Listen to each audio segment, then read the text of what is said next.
Livro Economia Aplicada para Além do Estágio 1, Thomas Sowell fala que o mundo ideal, que seria um mundo sem criminosos, sem crime algum, é impossível, porque você controlar todos os crimes, punir todos os crimes, investigar todos os crimes, os menores que forem, é, você tem um custo muito alto, e esse custo não pode muitas vezes não compensar. Imagina você ter o custo para ter uma polícia 24 horas, com câmera e tudo mais, para tentar conter um crime de um furto ali a uma mercearia.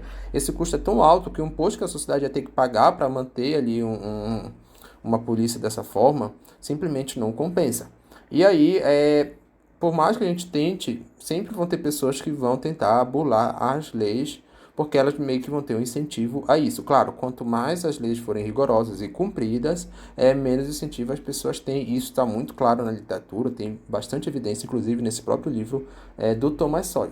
O que ele faz de interessante como sacada é dizer o seguinte: então, no mundo real, crimes sempre vão acontecer e os criminosos possuem os mesmos incentivos que existem nas empresas. Nas organizações criminosas, melhor dizendo, possuem os mesmos incentivos das empresas.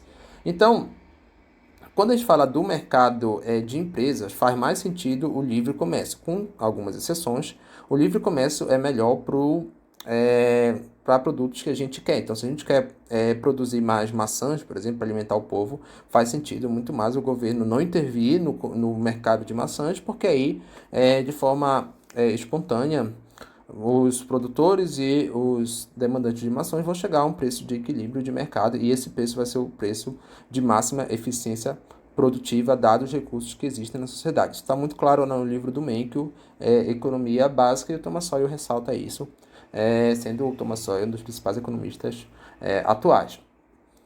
Então, e nessa mesma lógica, o monopólio seria algo ruim, porque o monopólio você tem a barganha do produtor, particularmente, se for o monopsônio é a barganha do consumidor, mas no caso do monopólio é a barganha do produtor, e ele tem como problema que ele não produz a quantidade ideal de um bem ou serviço.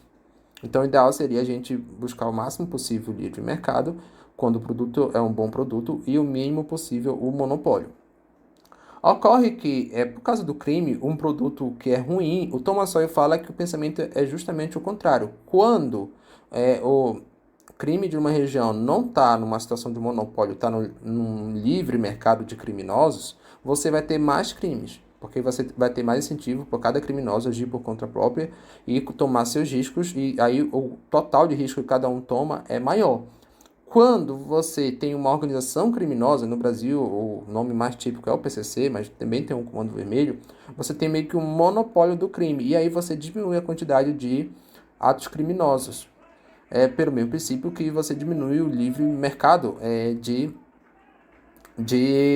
criminosos. Então, em São Paulo isso está muito claro que em alguns anos atrás, eu não sei como estão os dados hoje, isso estava um dos argumentos que se dizia para a redução da taxa de criminalidade na cidade de São Paulo seria que o PCC começou a mandar tudo e acabou, não tinha mais conflito com outras organizações criminosas. Como virou um monopólio do PCC, você diminuiu a quantidade de crimes. Claro que isso foi meio que bom para São Paulo, porém, depois o PCC se expandiu para o Brasil inteiro, tendo ali seus braços na região Nordeste, na região Norte, e os crimes nessas regiões aumentaram bastante. Tanto que hoje, se você pegar a taxa de crimes violentos por habitantes, ela é muito maior nas capitais da região norte e nordeste do que nas capitais da região sudeste. Claro que existe a questão da subnotificação, entre outras questões envolvidas, mas a taxa ali dos dados que você tem, hoje cidades como Macapá e Salvador estão mais violentas do que cidades como Rio de Janeiro e São Paulo, de acordo com os dados,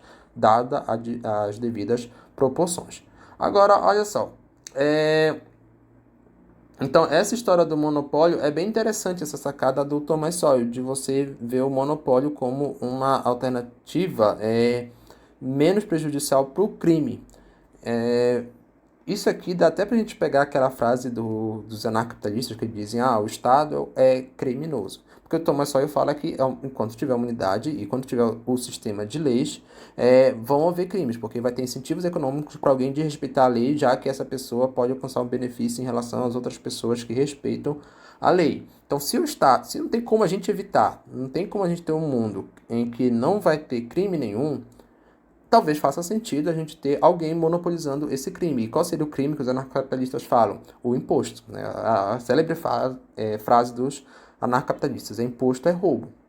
Ok, se não tiver o Estado, você vai ter que pagar imposto para várias organizações criminosas. E aí você vai ter um próprio mercado de crime fazendo com que você pague mais imposto. Então é melhor que você tenha um monopólio da força, pegando lá o próprio conceito de Estado do Max Weber, que pelo menos em teoria seria menos imposto que você iria pagar. E é bem interessante, eu vou fazer um link ainda agora com um livro que tem do Hans Hoppe, que é A Democracia, o Deus que falhou. Quando você tem ali uma monarquia, que você só tem um grupo, em tese, um grupo político ali, né? Claro que na monarquia não é assim que funciona, mas você tem um monopólio ali da força na figura ali da família real. E essas pessoas podem cobrar menos impostos porque é justamente o monopólio, seria da visão anarcapitalista, não Hans Hoppe é anarcapitalista. Porque, enfim, é um monopólio, então você consegue ter uma quantidade menor. Quando você tem uma disputa política grande, como em algumas monarquias, mas como principalmente na democracia, você tem que meio que pagar pedágio para todos os partidos e grupos ideológicos, e mesmo partidos que não têm ideologia nenhuma, mas são partidos fisiológicos. Portanto, você vai ter que pagar cada vez mais impostos para beneficiar a classe política, para sustentar a classe política. É o típico caso do Brasil. Então, a nossa elite política ela é mais cara do que a família real da Inglaterra, dadas as proporções dos dois países.